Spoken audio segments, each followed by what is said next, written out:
Richard? Oh, wow. Wow. Okay, there is something that really disturbs me. Believe it or not, it's not the situation itself. It's not the fact that Will Smith walked up and slapped Chris Rock live on stage, although that was very shocking. What disturbs me the most about this situation are the comments that I'm reading, whether it's on Facebook, YouTube, Twitter, you name it. It's the fact that we seem to have a very awkward definition of the word love. It's very strange. Now, before you say, Andre, you got some nerve questioning people using the word love, like you get to decide or define what love is. Before you take it there, let's get a general understanding about something. Let's say that I really wanted a puppy that I saw in a pet store window because the thing was just so adorable. I wanted it by my side at all times. I just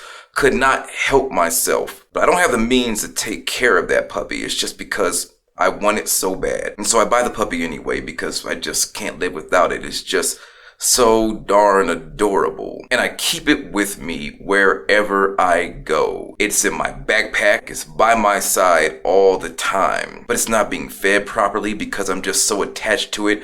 I don't let it eat. I don't have the money to take care of it, so it's not getting its shots or its regular vet visits because I can't afford it. It's not running free because since it's so adorable and I'm just so attached to it, I keep it with me wherever I go, and therefore it's not running around like a normal puppy would run around. It's not getting its exercise, and so overall, the dog is dying in my care. It's falling apart. It's malnourished. It's not being taken care of. It's literally falling apart within my care. So at that point, could I skip over the fact that the thing is literally falling apart in my care and define my love for it by the fact that I am so attached to it that I want it by my side at all time? Is it right at that point to define my love by my attachment and say I love it because I am so attached to it, when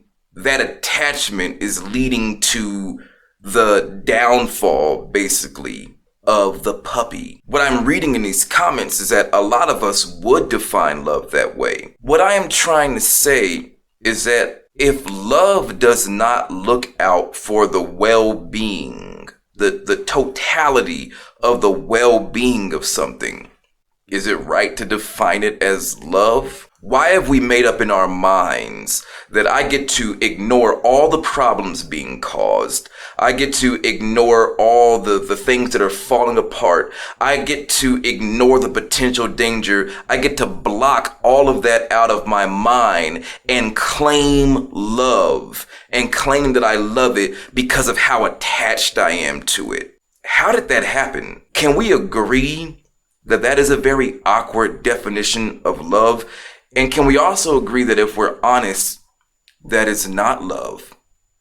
Why do I get to say that I love something based on my attachment to it when it's dying? What I don't see in this situation when I read the comments is anybody evaluating the situation as a whole, looking out for the well-being of the totality of anybody. Think about what would happen if Will Smith had done that to somebody out on the streets. If I wasn't thinking about the fact that I gotta come home, that would affect this woman's well-being. I don't know if this person's gonna do anything to me. If I had done that out in the streets, they could have had a weapon on them. I might not have made it back home. So could I say that my love for this woman made me go out and do something that could have hurt her well-being in the long run, and I didn't take that into consideration, yet I'm defining what I'm doing as love when it didn't look out for the totality of her well-being as a whole, just a fragment of a situation, yet I'm claiming love? And the disturbing part about it is, if you read the comments, people agree. I used to hear parents tell kids, and it was said to me when I was younger, I am your parent, not your friend. I did not understand what that meant when I was growing up. I had to mature in order to understand what that means. In the context of it being a parent saying that to a child, it means that if I love you, then your well-being matters to me the most. So I may do some things that make you hate me. I may do some things that you don't agree with. I may do some things that make it seem like I'm not on your side. But it's only because I see 3 steps down the road that you don't. But the fact that I actually care about your well-being, not just how you feel about me, will make me be willing to have you hate me for a moment. If it meant I looked out for something that could disturb you later down the road. But being overly concerned about how you feel about me means that I might agree to do some things to make it look like I'm on your side that could possibly potentially hurt the totality of everything that we stand for, our well-being. So my question is, why do we define it as love then? Why is ignoring what you might have to deal with in the future, the condition you might have to live in, you being in a worse situation later because of what the domino effect that we might have to deal with as this situation pans out. But because I was able to indulge in a moment with you, you're defining that as love. Where did this come from? Give me your opinion about how you can define that as love. Maybe I'm missing it. When did we get to ignore something's well-being and care and still call it love because of our attachment to it? I'm out.